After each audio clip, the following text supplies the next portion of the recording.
Hello friends, स्वागत है आपका online teaching platform Vashishtha Gurukulam में।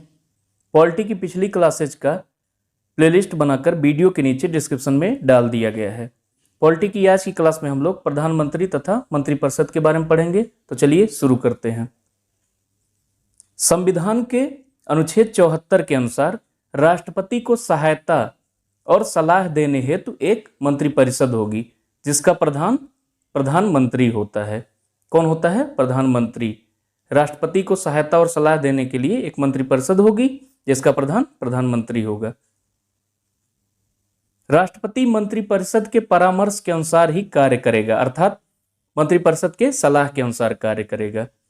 संविधान के अनुच्छेद 75 के अनुसार प्रधानमंत्री की नियुक्ति राष्ट्रपति करेगा। कौन करेगा? राष्ट्रपति करेगा। और अन्य मंत्रियों की नियुक्ति राष्ट्रपति प्रधानमंत्री की सलाह पर करेगा। राष्ट्रपति प्रधानमंत्री की नियुक्ति करता है, या लोकसभा में बहुमत दल के नेता को राष्ट्रपति प्रधानमंत्री नियुक्त करता है। प्रधानमंत्री सहित मंत्रिपरिषद के सदस्यों की कुल संख्या लोकसभा की कुल संख्या के 15% से अधिक नहीं होगी, अर्थात लोकसभा की सीटों का 15% ही मंत्रिपरिषद होगा। इसे कब जोड़ा गया था? 91वां संविधान संशोधन अधिनियम 2003 द्वारा जोड़ा गया है। अनुच्छेद 75 भाग 2 के अनुसार मंत्री राष्ट्रपति के प्रसाद पर्यंत पद धारण करेंगे। प्रसाद पर्यंत मतलब जब तक राष्ट्रपति चाहे। अनुच्छेद 75 भाग 3 के अनुसार मंत्रिपरिषद लोकसभा के प्रति सामूहिक रूप से उत्तरदायी होगी। किसके प्रति? लोकसभा के प्रति मंत्रिपरिषद सामूहिक रूप से उत्तरदायी होगी। राष्ट्रपति मंत्रियों को पद एवं गोपनीयता की शपथ दिलाएगा। कौन दिलवाएगा? राष्ट्रपति। अनुच्छेद 75 भाग 5 के अनुसार कोई मंत्री जो निरंतर 6 मास की अवधि तक संसद के किसी सदन का सदस्य नहीं है, उस अवधि की समाप्ति पर मंत्री नहीं रहेगा। यदि किसी व्यक्ति को मंत्री पद के लिए चुन लिया गया है और वह किसी भी सदन का सदस्य नहीं है, तो उसे 6 महीने के भीतर लोकसभा या राज्यसभा की सदस्यता ले लेना अनिवार्य है। अनुच्छेद 78 प्रधानमंत्री का यह कर्तव्य होगा कि वह देश के प्रशासनिक एवं विधायी मामलों तथा मंत्रिपरिषद के निर्णय के संबंध में राष्ट्रपति को सूचना दे, यदि राष्ट्रपति इस प्रकार की सूचना प्राप्त करना आवश्यक समझे। अगर राष्ट्रपति चाहे तो प्रधानमंत्री से कानूनी एवं प्रशासनिक सूचनाएं मांग सकता है, या सूचना देना प्रधानमंत्री का कर्तव्य होगा। अनुच्छेद 78 के तहत प्रधानमंत्री मंत्रिपरिषद का प्रमुख होता है, अतः प्रधानमंत्री त्यागपत्र दे देता है अथवा उसकी मृत्यु हो जाती है तो मंत्रिपरिषद स्वयं ही विघटित हो जाती है। क्योंकि वास्तविक शक्ति प्रधानमंत्री के पास होती है, तो उसकी मृत्यु या त्यागपत्र देने पर मंत्रिपरिषद स्वतः ही विघटित हो जाता है। प्रधानमंत्री नीति आयोग, राष्ट्रीय विकास परिषद, राष्ट्रीय एकता परिषद, अंतरराज्य परिषद तथा राष्ट्रीय जल संसाधन परिषद का अध्यक्ष होता है। किसका अध्यक्ष होता है? नीति आयोग, राष्ट्रीय विकास परिषद, राष्ट्रीय एकता परिषद, अंतरराज्यीय परिषद तथा राष्ट्रीय जल संसाधन परिषद का अध्यक्ष होता है।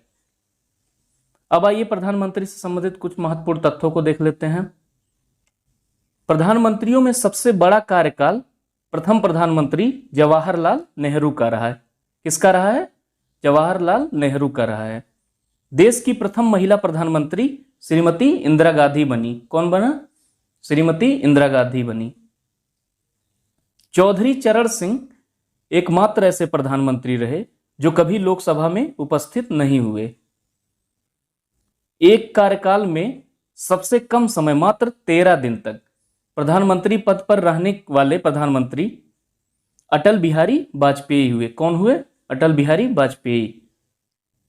भारत के प्रथम गैर कांग्रेसी प्रधानमंत्री कौन बने थे? मोरारजी देसाई। मंत्रिपरिषद की संरचना को देख लेते हैं। मंत्रिपरिषद में 3 प्रकार के मंत्री शामिल होते हैं: कैबिनेट मंत्री, राज्य मंत्री और उपमंत्री। कैबिनेट मंत्री और प्रधानमंत्री को मिलाकर ही मंत्रिमंडल का निर्माण होता है, और मंत्रिमंडल मंत्रिपरिषद के अंतर्गत ही आता है। अब आइए इस टॉपिक से रिलेटेड कुछ महत्वपूर्ण प्रश्नों को हल कर लेते हैं। भारत का प्रधानमंत्री होता है ऑप्शन ए है निर्वाचित, ऑप्शन बी है चयनित, ऑप्शन सी है मनोनीत, ऑप्शन डी है नियुक्त। तो इसका सही उत्तर होगा ऑप्शन डी, नियुक्त होता है। भारत का प्रधानमंत्री नियुक्त होता है। भारत का प्रधानमंत्री मुख्य है, ऑप्शन ए है राज्य सरकार का, ऑप्शन बी है केंद्र सरकार का, ऑप्शन सी है राज्य तथा केंद्रीय सरकार दोनों का, ऑप्शन डी है उपरोक्त में से कोई नहीं। तो इसका सही उत्तर होगा ऑप्शन बी, केंद्रीय सरकार का। अगला देखते हैं, संसदीय शासन में वास्तविक या कार्यपालिका शक्ति किसके पास होती है? ऑप्शन ए है संसद, ऑप्शन बी है प्रधानमंत्री, ऑप्शन सी है राष्ट्रपति, ऑप्शन डी है नौकरशाही। इसका सही उत्तर होगा ऑप्शन बी, प्रधानमंत्री के पास होती है वास्तविक और कार्यपालिका शक्ति। अगला देखते हैं, भारतीय संविधान के अनुच्छेद 78 में प्रावधान है दायित्वों का, किसके दायित्वों का प्रावधान है? ऑप्शन ए है लोकसभा अध्यक्ष के, ऑप्शन बी है राज्यसभा के सभापति के, ऑप्शन सी है भारत के नियंत्रक एवं महालेखा परीक्षक के, ऑप्शन डी है प्रधानमंत्री के। तो इसका सही उत्तर होगा ऑप्शन डी, प्रधानमंत्री के। अगला देखते हैं, भारत का प्रधानमंत्री बनने के लिए न्यूनतम आयु कितनी होनी चाहिए? ऑप्शन ए है 21 वर्ष, ऑप्शन बी है 25 वर्ष, ऑप्शन सी है 30 वर्ष, ऑप्शन डी है 35 वर्ष। तो इसका सही उत्तर होगा ऑप्शन बी, 25 वर्ष। अगला देखते हैं, मंत्रिपरिषद किसके प्रति उत्तरदायी होती है? ऑप्शन ए है संसद के, ऑप्शन बी है राष्ट्रपति के, ऑप्शन सी है लोकसभा अध्यक्ष के, ऑप्शन डी है राज्यसभा के सभापति के। तो इसका सही उत्तर होगा ऑप्शन ए, संसद के। अगला देखते हैं, भारत के किस प्रधानमंत्री की मृत्यु देश के बाहर हुई? ऑप्शन ए है जवाहरलाल नेहरू, ऑप्शन बी है मोरारजी देसाई, ऑप्शन सी है लाल बहादुर शास्त्री, ऑप्शन डी है चौधरी चरण सिंह। इसका सही उत्तर होगा ऑप्शन सी, लाल बहादुर शास्त्री। इनकी मृत्यु कहां पर हुई थी? उज्बेकिस्तान में, ताशकंद में।